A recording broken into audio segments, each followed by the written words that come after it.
qui dove il mare lucido tira forte. À 13 km du village, 3 km du village, un petit village qui est force fameuse personne à Badier, qui est très connu pour son abbaye, au Béomitan de Var, en plein milieu du Var. Chacun sait que nous avons en Provence 3 abbayes cisterciennes. Aïe aïe aïe, je suis tombé sur les Belges. Moi je recule un pas.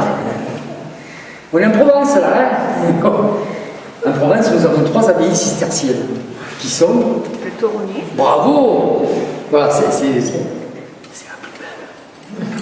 plus belle. Après, hier, je l'ai entendu de renouvelable. C'est Nantes, qui est à côté de Gordes, et Sylvacane à côté de la route de Nanterre. Voilà. Et bien voilà, ouais, et donc je suis né dans ce petit hameau là. Et l'oncle qui m'avait un peu éduqué me disait toujours, un peu élevé, tu sais petit, si tu restes en bas à la Bastille, à 3 km du village, tu verras jamais personne, tu verras jamais des gueux, mais les gueux, on le disait un provençal, hein. Tu verras jamais des gueux, tu vas devenir un asocial, tu ne parleras jamais que le provençal, que ça c'est le vieux dialecte désuet, qu'il faut plus en servir, l'utiliser parce que c'est la langue du paysan, c'est la langue du pauvre. Et où que t'es fier de parler le provençal. Et alors, il me dit surtout, alors si tu restes en bas, eh ben, tu risques de jamais te marier. Oh, j'ai dit donc, alors ton histoire elle devient grave, hein. Et qu'est-ce que tu proposes? Il me dit, ben, si tu veux, tous les jeudis, jour de vacances hebdomadaires pour les écoliers à l'époque, hein, ben, je t'amènerai à la ville, comme ça tu verrais un peu du monde. Et c'est ainsi que tous les jeudis, donc, il me cambalait sur le vélo pour m'amener à la ville. En fait, la ville, c'était l'Autoronais, où il y avait 58 habitants. Io mi pensavi di una draghigna, mi disais ciao. Et là, sur la place du village, même pas tourné, nous on jouait avec n'importe quoi. On se faisait le bonheur de tout. Un cerceau rouillé de tonneau faisait largement notre bonheur. Avec deux boules dépareillées et un galet à peu près rond, mais c'était bon pour la pétanque. Perché un altro bavaggio abbiamo pas le Game Boy. Ça va passer qui a le Game Boy? Alors ça avait un petit moment, nous vous l'expliquons. Le Game Boy, c'est une bouille comme quoi. Alors des coquelières blanches, des coquelières nègres, mais la couleur, il y a l'importance. Et que fait aquel pitchoun? Toute la journée, hein, est-ce qu'il tue les boutons et boulets pour la tête? Alors, ben, il dit que les coquelières, s'ils mettent un peu le stomac, le torticole, hein. C'est vrai que ça s'appelle le Game Boy. T'en as pas un, toi, de Game Boy? Ça m'étonnerait, hein. Ça m'étonnerait que tu prennes Game Boy. Perché notre bavaggio, les plus riches jouaient bien à la bonne duffe, les plus riches jouaient à la poupie. Ça, c'était vraiment les riches. Et moi, j'étais très traumatisé parce que l'autre m'avait dit que je risquais de ne pas me marier. Alors, qu'est-ce que je faisais d'après vous, messieurs? Mettez-vous un peu à ma place, vous auriez fait pareil, vous. J'ai espéché les charmantes. Et c'est ainsi que tous les jeudis, entre 10h et 10h05, piquante, tapante, précise, planquée derrière un platane, à la gâchon, j'ai espéché les filles qui sortaient du presbytère où elles venaient de faire le cours de catéchisme. Et là, j'avais repéré une petite blonde avec des nattes. J'étais amoureux. Ah, c'était une vieille, elle avait au moins 12 ans. Hein. Et tous les jeudis, j'étais là, à espécher ma charmante, entre 10h et 10h05. Un jeudi, quelle déception, sur le trottoir d'en face, c'est pas ma charmante que je vois passer avec cette petite natte.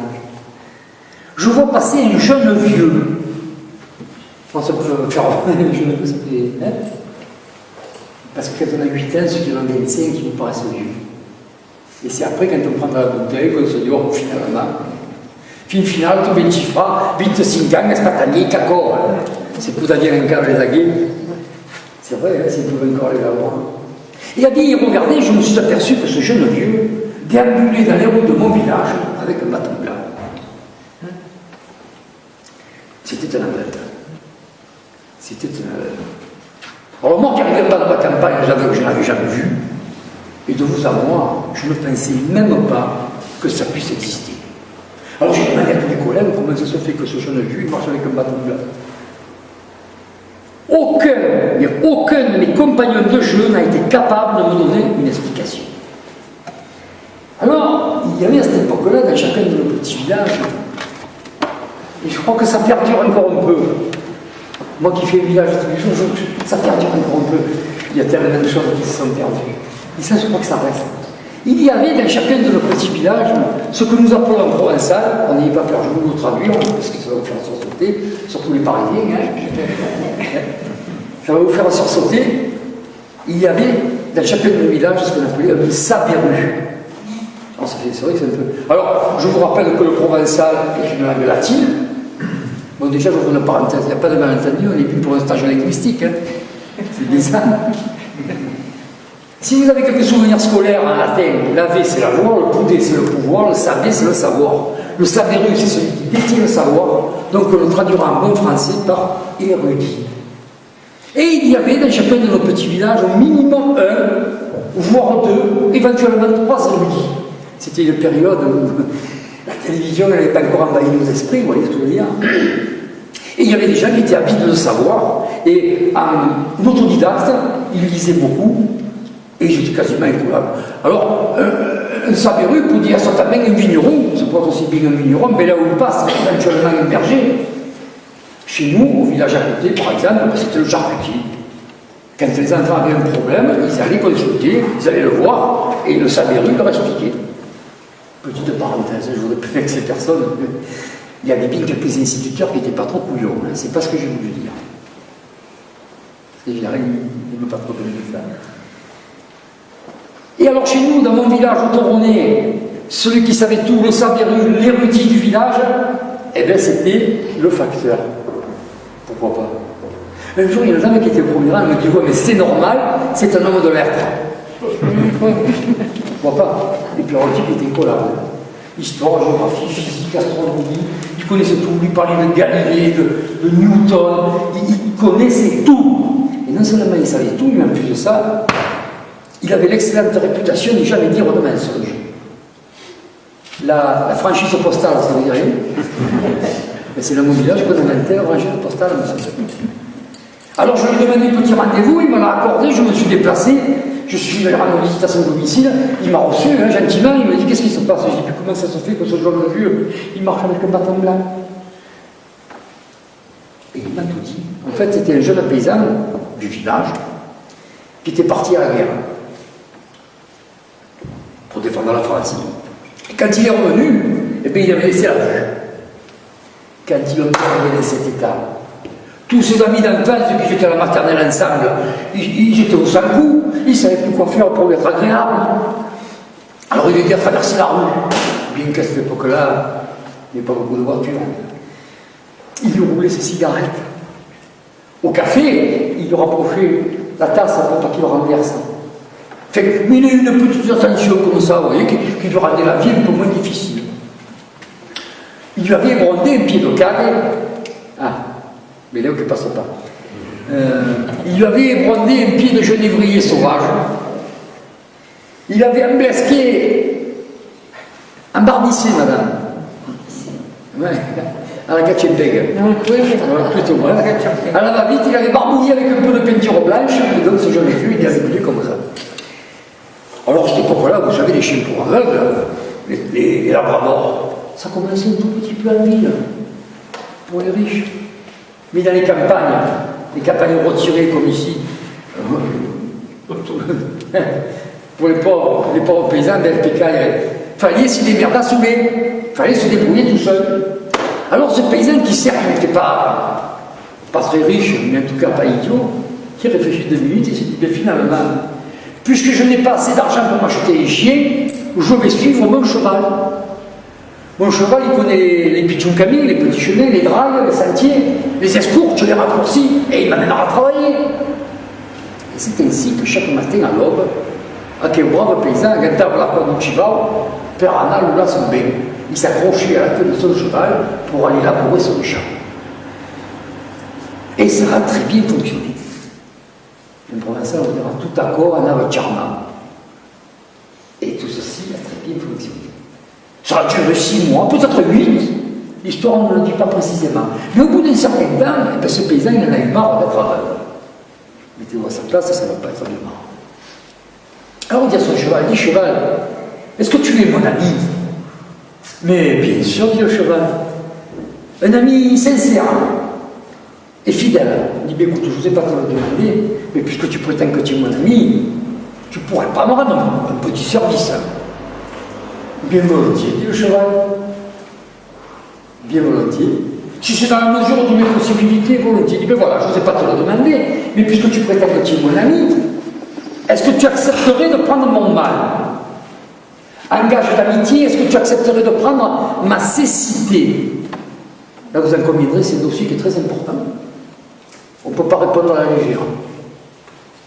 Le cheval demande 2 minutes de réflexion. Il se gratte un peu la crinière. Et au bout de 2 minutes, il dit, ben finalement, j'ai rien à te reprocher. Tu es un brave patron. Tu me donnes de la voile, tu me donnes de l'eau. Tu respectes la sacro-sainte sieste provençale. Et puis tout bien considéré, dit le cheval, tu m'as déjà mis les œillères. Donc, ce ne sera que demi-mal. Et c'est comme ça que le cheval se retrouve aveugle. Et bien tout le monde a déjà compris ici que vous voulez certaines terres, et le cheval ne peut plus être aveugle. Ben ça ne doit pas être marrant. Il se retourne et il n'y a plus gardé, il y a une carrette. Il dit, j'arrête, est-ce que tu es mon ami? Est-ce que tu accepterais de prendre mon mal? La charrette réfléchit 2 minutes, il dit, ben finalement, j'ai rien à te reprocher. Tu es un brave cheval. Quand on passe un mauvais chemin, tu évites les ornières pour ne pas m'escagasser les amortisseurs. Et puis tout bien considéré, dit la charrette, ça fait des années et des années que je te suis à l'aveuglette. Ça me dérangera nullement que d'être aveugle. Et c'est comme ça que la charrette se retrouve aveugle. Et bien tout le monde a déjà compris que vous voulez certaines faire la charrette. Elle ne veut plus être aveugle. Alors elle se retourne et qu'est-ce qu'il y a derrière? Et il y a le charrue. Il dit, charrue, est-ce que tu es mon ami? Est-ce que tu accepterais de prendre mon mal? La charrue réfléchit 2 minutes et dit, ben finalement, j'ai rien à te reprocher. Si elle dit une brave carrette. Vous pouvez prouver ça. Vous voulez bien travailler toute la journée, que si vous êtes fatigant, qui est bien là, est-ce que tu ne traînes pas à la Bastide? Parce que j'ai bien travaillé toute la journée, que je suis labouré, que je suis fatigué, c'est toi la charrette qui me traîne pas, qui me remonte jusqu'à la ferme. Et puis, tout bien considéré, dit la charrue, ça fait des années que je trace le sillon à perte de vue. Ça ne me dérangera nullement que d'être aveugle. Et c'est comme ça que la charrue se retrouve. Et à ce moment-là, mes amis, coup de théâtre, le paysan qui revient, un courant, tout essoufflé. Il va voir le cheval et dit, cheval, j'ai un problème. Ben, dès qu'il arrive, où tu vas, dès que tu arrives, et le paysan est un peu gêné, ben, tu pourrais pas me rendre mon mal. Pardon, dit le cheval, un peu surpris, il dit pourquoi? Ben écoute, tu vois, lui dit le paysan, puisque tu es mon ami, je vais te faire un aveu. Je vais te faire une confidence. Je souhaiterais que tu me rendes mon mal, parce que depuis que j'ai recouvré la vue, je suis un homme malheureux. J'en vois de toutes les couleurs. Les êtres humains ne sont que des matu-vus, prêts à vous jeter de la poudre aux yeux, avec un charme visuel très réduit. Et si je me laissais aller comme certains ministres, je ferais même des trucs un peu louches. Alors je t'en supplie, cheval, rends-moi mon mal. M'allez plus que fois où tu vas aller donner la carrette. Alors que fois où le paysan court et court avec la carrette. Là, je ne traduis pas, vous suivez le rythme. La carrette qui dit, m'allez plus les donner à la raille. Et la charrue qui dit, oui, c'est moi qui le mal. Eh bien, je le garde. Je vis très bien. Je suis très heureuse comme ça. D'autant plus que je fais un métier borgne. Le paysan désespéré, il dit, écoutez, vous êtes trois. Trouvez une solution. Celle que vous voulez. Je ne vous oblige à rien. Mais je vous en supplie, mes amis, mais rendez-moi mon mal. Mais rendez-moi. Et à ce moment-là, comme si Dieu l'avait entendu, et exaucé d'un coup sec, voilà ce paysan qui se retrouve muet. Alors, sans rien dire, les muets ne parlent pas, madame. Hein, ça ne parle pas, muet. Fait, au tourné, il ne parle pas, parce que c'est la Belgique, il parle. Hein. Alors sans rien dire, ce paysan muet, mes amis, il se met le couloir, les harnais, il s'attelle à la charrue, et sans dire un mot, ce paysan muet, il tire, il laboure, il tire, il laboure. Et c'est peut-être pour ça que même si nos paysans ne disent rien, ils n'en sont pas aveugles pour autant.